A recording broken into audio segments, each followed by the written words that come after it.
Welcome back to my mental health and crime channel. This is for education purpose only. This is the case of the Idaho 4. Kaylee is clearly taking a picture of the people behind her. When she starts taking the picture, you clearly see hoodie guy John Showalter turning his face away from Kaylee's camera. I've always believed that Kaylee was trying to tell us something. May she rest in peace. And then can I do the 5 cheese? And 5 cheese? Yes. And can I add chicken to that? We're doing death by garlic with chicken, 5 cheese with chicken. Anything else? Love it. $23. You guys have any NFC go then, any whatever sort of payment you have on your phone, we can. Hoodie guy could see that Kaylee took out her phone to take a picture. He immediately looks down, and when Kaylee takes the picture, he looks to the other side.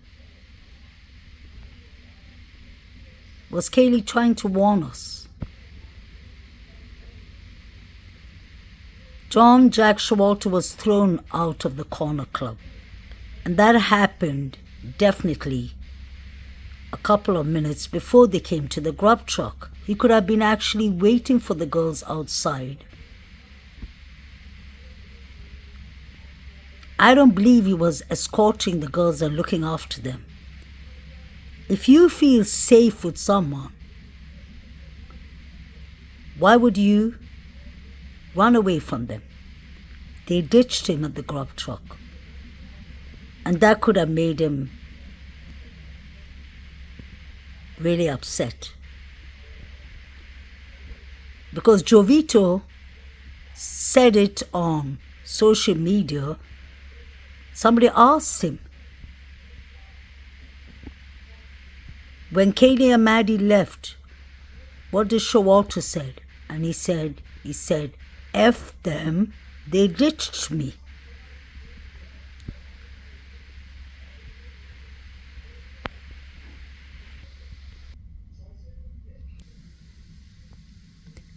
Steve said that Kaylee turned on her camera. She would film when she thought somebody was following her out of a small parking, a lot of groceries there. If Kaylee had a habit of taking pictures or turning on her camera, if she felt unsafe,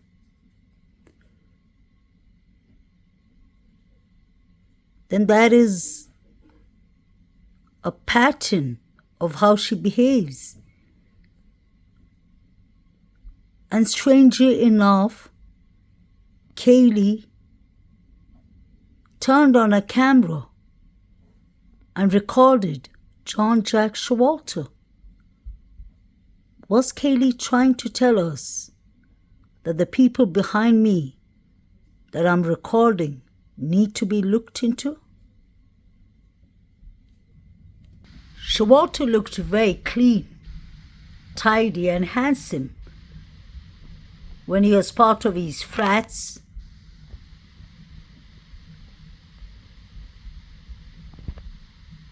But that night he looked very rough. He had a scar on his face. He looked like he was carrying. The girls ditched him at the corner club.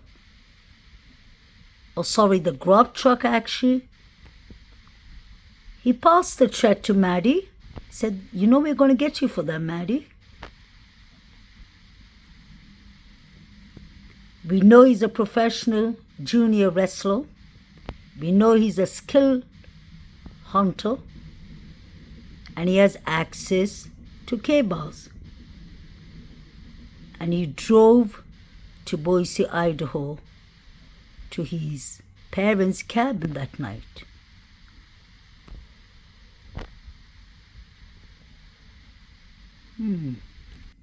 Pay attention to the comments Jack D left Kaylee. Kaylee wrote, "Don't miss me too much. I'm in Hawaii." Jack Deshaw or Decor wrote, "Anyone got a rag I can clean up with?" What is he cleaning up? The fact that Kaylee's going to Hawaii and that she ditched him? Was this some kind of sarcastic remark? Somebody wrote down, says, "Man, you left a lot of creepy comments on a bunch of our pictures. You look sus AF." And then Jack D says, "She was my girlfriend for 5 years. You're a creep for stalking deceased person's bikini pictures, hiding behind a Luke account." Strange. Jack D was very active on social media in the beginning. Somebody got it wrong and said, "Why did you call Kaylee and her friend Maddie so many times on Sunday 2:45 a.m.? And then another person corrected the person and said, "I think it was the other way around," which it was. And then Jack D says, "Was it you they were calling?" ? Is this even a time to joke, Jack D? You lost your ex-girlfriend, you knew Maddie and the other 2 victims, you knew all 4 victims. Why be sarcastic? Why be even answering social media posts to begin with? Somebody asked Jovito, "Thanks for clarifying. Do you remember this exact reaction, his exact reaction and words, when you pointed out that the girls had left?" Jovito said, "Yeah." He said, "What the F?" Like he was, "Why are those girls ditching me?" So obviously, Showalter was furious, upset that the girls left him. He threw his hand up in the air, he waved his hand up in the air, and he walked quickly away. Although he went the opposite direction, he could have easily run down and been there before the girls even made it home. He's a sportsman. He's young. He's a skilled hunter. These people are axe throwers. He's a wrestler, skilled hunter, and many other things. And he would have motives and targets on the 2nd and 3rd floor. If Kaylee is responsible of getting him kicked out of the corner club, she must have reported him for harassment. And if Ethan got him kicked out of the frats, that is clearly 2 motives, one on the 2nd floor, one on the 3rd floor, and 2 targets, possibly 3. This is number 9. Number 9 is the young man that I believe put something up in Maddie's mouth. Allegedly. Now take this with a grain of salt, but it's said that number 9 is very fascinated in playing with sharp edge objects like knives. KNIVS. He's very good in that apparently. This was all going around in the beginning of this case. Trigger warning, this is apparently number 9 with some of his pictures he took. I don't know if he has cuts on his body or if that is painting, but clearly this man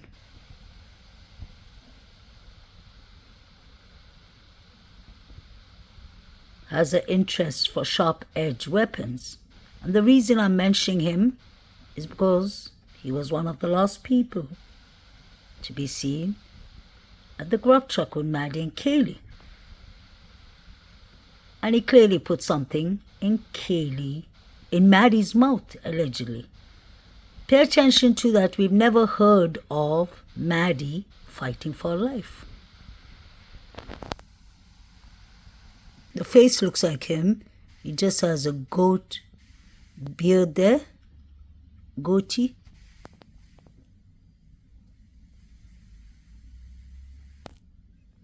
Disturbing to look at. I will let you all read this. I don't want to get a strike for this from YouTube. But you can see he has some sick behaviors, if that is the truth.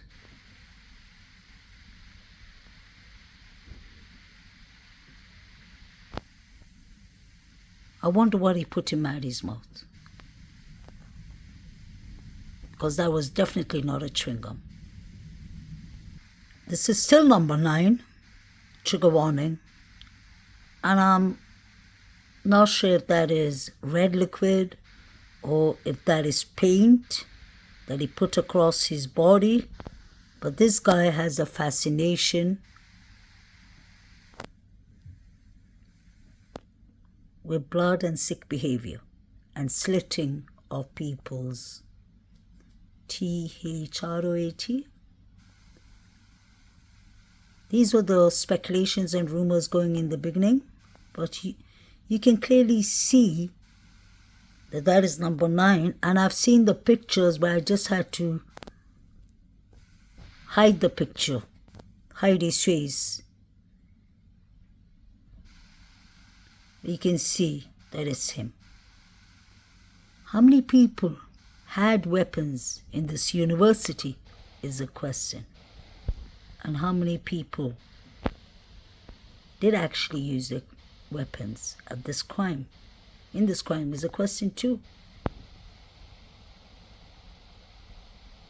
You can see he has a sharp edge weapon in his hand.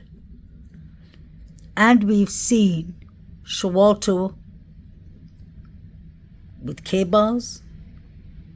We've seen DM with the large sharp object.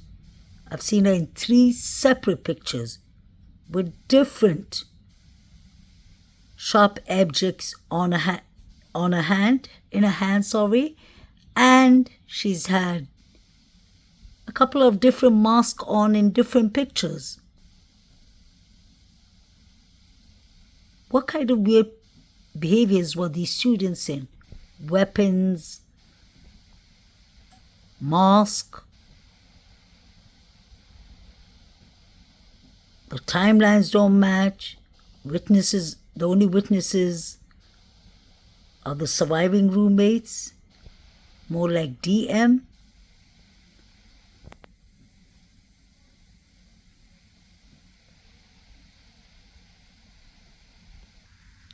So it was a friend who found the 4 victims unalived. I wonder if they mean that was Hunter Johnson. Ethan was well liked. So were people jealous of these students? Were there brewing beefs going on that led to this? This is very interesting. It sounds like the OP of the photos of the 4chan was posting a bunch of nonsensely things around the time of the unalivings or just before. So there was an OP of photos being posted around. Another user on there called them illiterate for their babbling. I remember that. It had to do with David B. The OP, 4chan, not this OP, then posted the dark photo at 3:09 and titled it illiterate in the photo, which you can see in the links above. Then they posted a minute later of the one with the woman at 3:10, and it said, first step. So was that the first victim? The photos or original post, though I can't see it, allegedly were with the coordinates or metadata with coordinates that were right next to the house or near it. Wow, so were they posting these pictures on the OP near the house? Or they were in the house? So the users there were wondering if it was being posted in real time. Unknown, but they're theorizing that the photos were actually from outside on a roof and looking in. And then it appeared that the police were there investigating the eye line through the window of the third floor shortly after the post of 4chan. I remember seeing this in the beginning. That is interesting. So could they have used the ladder to climb up the roof? Were they taking pictures from the roof inside the house? Something to do with the eye line? So I'll leave it for y'all to read it further. So this has to do with the 4chan. That's why from the very beginning of this case, I've always said my first theory is that the 4chan Sigma Chi fraternity are involved. I've never changed my theory on that. And I believe that Hannah Clee, his brothers are involved too, or brother.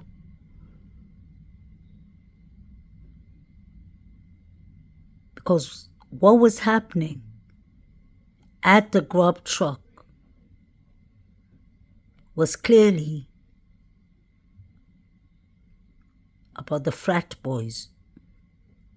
And you had Hannah Clee's brother and friend there with the white Hyundai Elantra. And Hoodie Guy is one person I've been always paying attention to. And I do remember it was said from the start that one of the Davids, I believe David L., could see directly into the third floor. You could see the windows when they put the lights off and the lights on. And they said at the 4chan that they would do it when the lights go off. They wouldn't take phone devices. They didn't want the phones to be tracked. They said they would leave it on YouTube, pretending to be on YouTube. That's the alibi. They had different motives for the crime, but they clearly mentioned that Kaylee wasn't part of their target. But Kaylee was somebody else's target, whoever was stalking her or harassing, I believe. My opinion. So could the ladder have been used to climb up the roof and take pictures? This would make sense why the ladder was right in front of, under, or actually underneath Xana's window. So if they climbed up to the second floor, they could have climbed up to the third floor. And I did see the 3 detectives standing near the ladder and looking upstairs on the roof. Wonder if they climbed the pipes. Like, you know, the water pipe or something?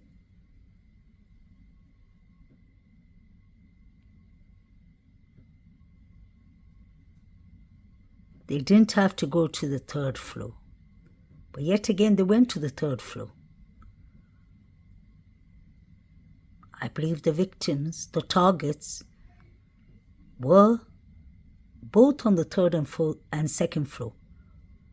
This wasn't any Colorado damage. I don't believe that. One of them could have been, but not the other 3. So this was happening at 3:10 a.m. and the Venmo started at 3:30. The 4 figures running were at 3:14. That's why I always say the first timelines were more accurate. Nothing happened at 4 to 4:25, not in my opinion. And I'm sure the person at the corner club that Maddie and Kaylee was standing in front of and was talking to was Jack D, because he did have a beard and a mustache that night.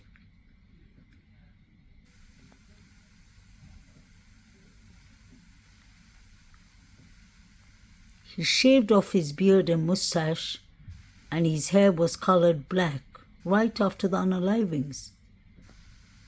Quite strange. That's a red flag for me. And what is this guy carrying? Hoodie guy. Is that a... Could that be a sharp-edged weapon? Is that a crowbar?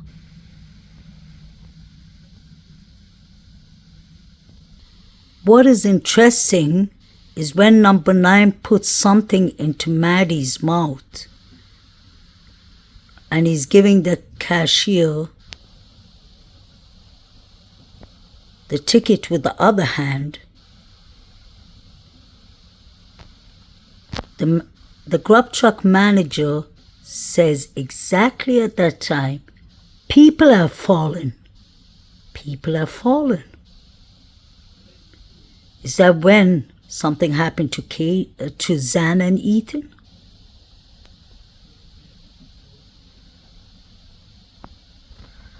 Pay attention to everyone in the background, how they're looking at number 9 and Maddie. That's why I don't understand when people say, no, he's not putting anything in her mouth. It's important to look at everything that's going around.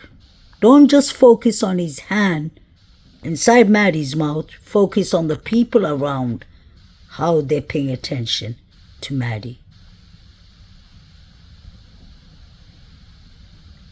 I better get two. Okay, you got it. I got 2 pork tacos. 1 5 cheese, 1 basil pesto. Jovito is monitoring the place. Thank you. 2 thumbs bombs. Thank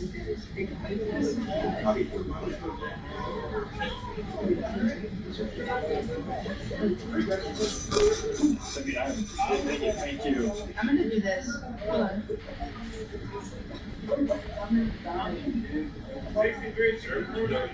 If we decide, since we listed. Oh, people have fallen. People have fallen. Sorry, I'm talking to Twitch stream. Okay, so. People have fallen. People have fallen. And then he says, now I'm talking to the Twitch stream. He's speaking in code language. People have fallen. So was there a fight club? Did Zana and Ethan fall?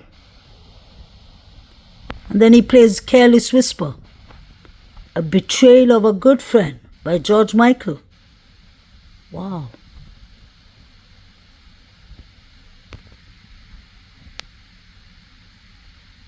Let me know what you'll think, guys. Justice for the victims. May the correct justice be served.